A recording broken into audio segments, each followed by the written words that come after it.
আসসালামু আলাইকুম রহমতুল্লাহ। চলে আসলাম পাবনা জেলা সাথিয়া থানা দুলার ইউনিয়ন চরপাড়া গ্রামে।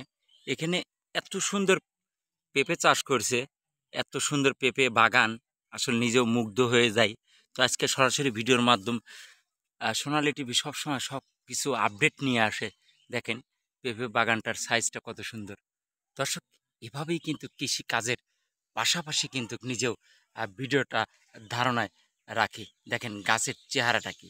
আসলে এই বছরে এই কৃষক পেঁপে চাষে অনেক সাফল্য অর্জন করবে।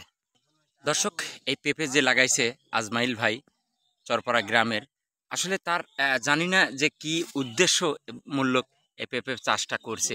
দেখেন গাছের সাইজটা কত সৌন্দর্য, আসলে নিজেও কিন্তু মুগ্ধ হয়ে যায় এই বাগানটা।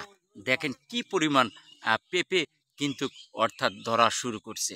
আজমাইল ভাইকে অসংখ্য ধন্যবাদ।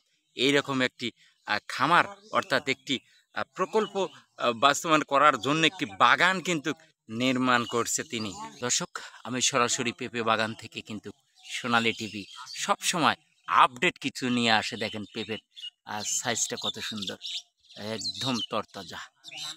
দেখেন আসলে পেঁপে চাষে কিন্তু সীমিত খরচ, কোনো খরচ ছাড়াই কিন্তু এইরকম বাগান কিন্তু করা যায়। দর্শক, আমি কিন্তু বাগানের ভিতর অর্থাৎ ঢুকে পড়ছি। আমি সরাসরি বাগানের সিস্টেমটা আজকে আপনাদের মাঝে শেয়ার করব। দেখেন কি পরিমাণ পেঁপে চাষ করে একজন কৃষক তিনি কিন্তু সাফল্য অর্জন করতে পারবে।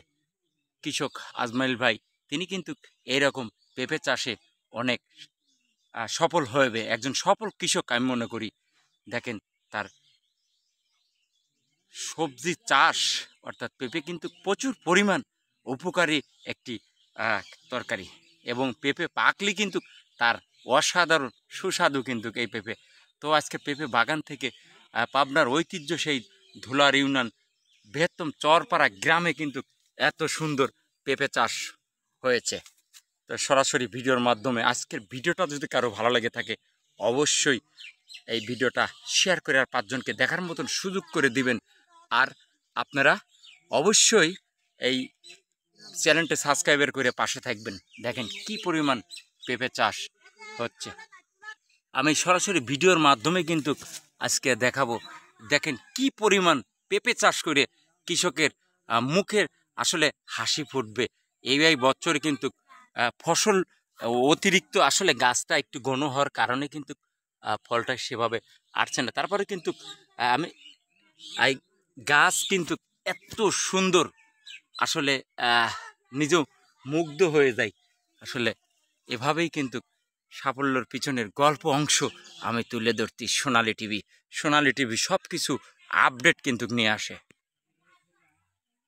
দর্শক, এভাবেই কিন্তু আজকের ভিডিওটা ধারণায় ছিলাম। সোনালী টিভি সব কিছু দেখেন, রেজেকের মালিক কে? আল্লাহ। আল্লাহ যখন যাকে দেয় এভাবেই কিন্তু ভরিয়ে দেয়। দেখেন পেজের সাইজটা। তো আজকের ভিডিওটা এই পর্যন্তই। সবাই ভালো থাকবেন, সুস্থ থাকবেন। আল্লাহ হাফেজ।